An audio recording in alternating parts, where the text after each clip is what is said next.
Hello everyone, welcome back to my channel. If you're new here, my name is Irresistible and I'm a manifestation and soul realignment coach. My channel is geared towards helping you become your highest potential so that you can create and live the extraordinary life that is your birthright.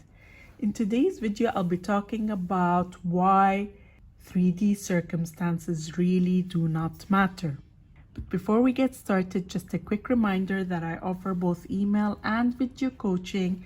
So if you need help in manifesting any of your desires or in releasing any of your blocks, you definitely want to check out all my coaching options. They are in the description below. And I'd like to invite you to subscribe to my channel and hit the bell icon if you'd like to receive a notification anytime I upload a new video. So today's video is all about how 3D circumstances really are not important and they are always the outcome, not the source. And I'm going to be giving you some practical examples to help you really see how that is all working. So to begin with, we are experiencing physical reality as a series of moments. One moment after the other, after the other, after the other. It's exactly like this flip book.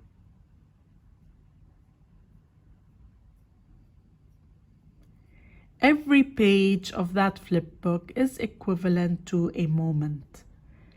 And every moment, or what we experience in that moment, is a direct reflection of the identity we are choosing in that very moment. The identity you are choosing is always a reflection of two things. It's a reflection of your inner assumptions before, during, and after 3D circumstances, as well as your focus and attention, or what you're placing your attention on. Both of these are interconnected, obviously, but I like to separate them because really sometimes you're giving focus and attention to the 3D and giving it importance. And so that is a very important part of how you are choosing a given identity. Now, looking at it from the perspective of timelines, it is very much like a film roll, which is a series of moments or a series of snapshots. Every frame in that film roll is a moment in that film roll. And you are perceiving movement through linear time, moment by moment, exactly in the same way as that flip book is showing you. It's showing you movement, but it's nothing more than a series of still images. And each of these images is a reflective of the identity you are choosing in that very moment. So let's incorporate the identities into the film roll concept. Identity X, which is the identity that does not have its desire, has a very different film roll to the identity that does have its desire, which in this case is identity Y. I always like to consider identity X as X, I don't want this, and identity Y is yes. It stands for yes, I do want this. So each one of these has its own film roll, and you shift timelines based on the identity you are choosing. A given timeline cannot change. The film roll for identity X cannot change. It's already done. The script is already written for that film roll. The story is already gonna be exactly the same. It's the identity of the person who does not have their desire. That will not change. How do you shift to the new film roll? By changing the identity. That's the only way you can shift. You're not changing the outcome of a given film roll. You are changing film rolls altogether. You're taking out one and placing in its place another one. And so that one has a completely different outcome. And no matter where you are on that film roll, the story is going to be the same. So in identity X, regardless of which moment you are experiencing, whether it's the beginning or the end of that film roll, the outcome is exactly the same. It's the mirror of I am not loved, chosen, and pursued. It's the mirror of I do not have my desire. Identity Y is exactly the same, regardless of where you are on that film roll. through linear time, if you want to look at it through linear time, even though everything is now, there's no such thing as linear time. But let's go along with this. Wherever you are on that film roll, you are going to have the same exact outcome, which is I am loved, chosen, and pursued. There's no change from that story. It's consistent. It's there. Why then do we experience inconsistency in 3D? It's because you keep alternating through identities. You keep shifting back and forth between the identities because you are giving meaning and focus and attention and making assumptions around what you are seeing in the 3D, and then you're choosing the identity accordingly. You're using the 3D as the source rather than you holding the identity that you desire and making your inner state or what you're choosing as the source, and the 3D is the outcome. So it's always the source is the identity you are choosing. The outcome is the film roll, the 3D, what you're experiencing. Now, this means when you choose a different identity, you shift into a completely different timeline or film roll.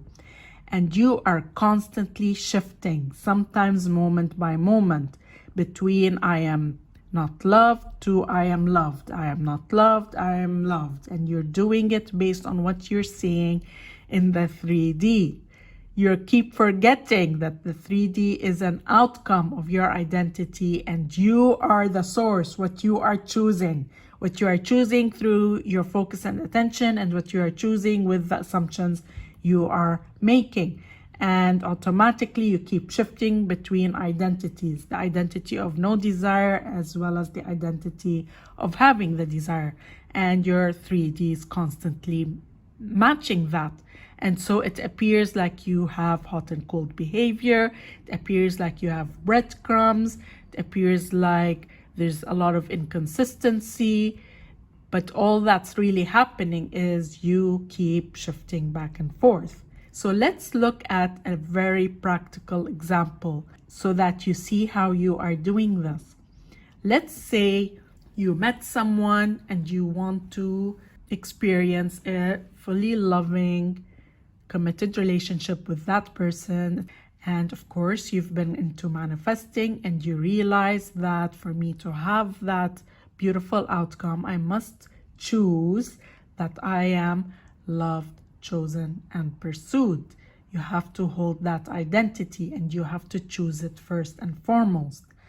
And perhaps you went out on a date and at some point in time you felt inspired to text that person, and you're choosing to be loved, chosen, and pursued. And then time passes with no response yet. The key word here is yet. And in that time, you remember the past and all the times you did not get a quick enough response, or even worse, no response at all. Whether by this person, the specific person, or someone else, you're activating that identity of the person who was not loved, chosen, and pursued. Why are you doing that? Because you are looking at the time. Now, why did that even happen? It's irrelevant. I don't want you to even focus on why that delay happened. Sometimes there's no delay. Other times there's a delay. But let's say in this example, there is a perceived delay in the 3D. And in that time, you go back and activate all the memories or the times when you were not loved, chosen, and pursued. So essentially, you started out taking inspired action. You were in identity Y. You decided I am loved, chosen, and pursued. And then with that time, in that time, you noticing that there is no response yet and giving it meaning, it takes you back into identity X. You are looking at the 3D and saying it does not appear like I am loved, chosen, and pursued. You are taking somebody's actions in 3D to decide if you are loved, chosen, and pursued. So when you're giving the 3D importance, you're choosing to claim the identity based on the 3D. So you're saying, it does not appear to me that I am loved, chosen, and pursued by this person. Whereas there could be a million reasons why they have not responded, but you are choosing to perceive that as you are not loved, chosen, and pursued.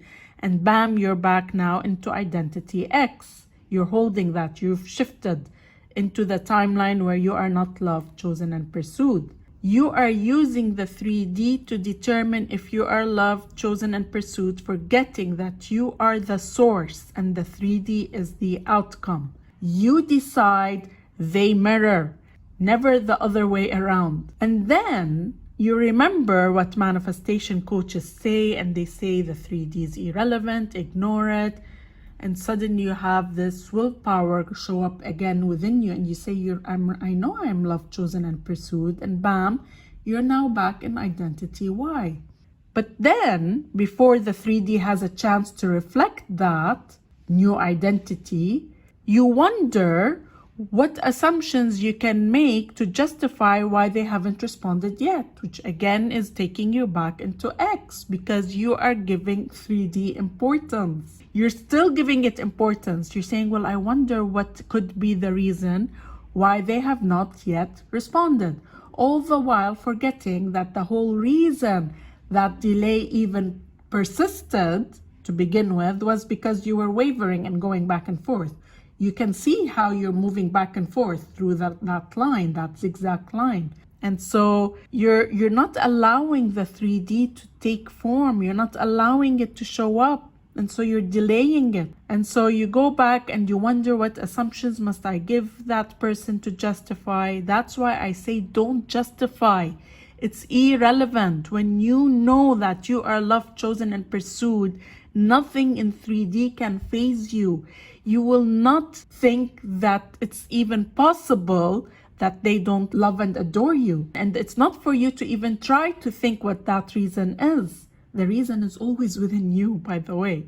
But anyway, that's besides the point, because a lot of the time, by the time they respond, there is a good reason. But that's not what we're trying to do. We're not trying to fill in the blank onto why they have not responded, because trying to justify is keeping you in X. So you're back in X, wondering and choosing identity X. And the whole reason why it's not manifesting or the 3D is not reflecting it is because you are choosing identity X. That is the reason. You keep going back and doubting that you are loved, chosen, and pursued. You're giving the 3D importance. And identity X will not get a response. This is the thing. There's no response in identity X. When you keep going back there, you keep delaying the response, because in X there is no response. This will not happen in timeline X, because timeline X cannot be changed. It's reflective of the identity of someone who is not loved, chosen, and pursued. No change is possible. So when you're trying to justify why they haven't responded, you then go back to X, and from there you start wondering if you're doing anything wrong. Therefore, you're continuing to be in X because you're giving the 3D importance. The thing is, when you decide that you are loved, chosen, and pursued, nothing can change your mind. Nothing. When you hold that, when you decide that, when you choose that, nothing can faze you, but you're wavering. Why are you wavering? Because you're giving importance to the 3D. You finally decide to not care about 3D and only make your chosen identity matter. I am loved, chosen, and pursued, period. So now you're back in identity Y. And you keep that. You keep choosing that. Bam, they respond.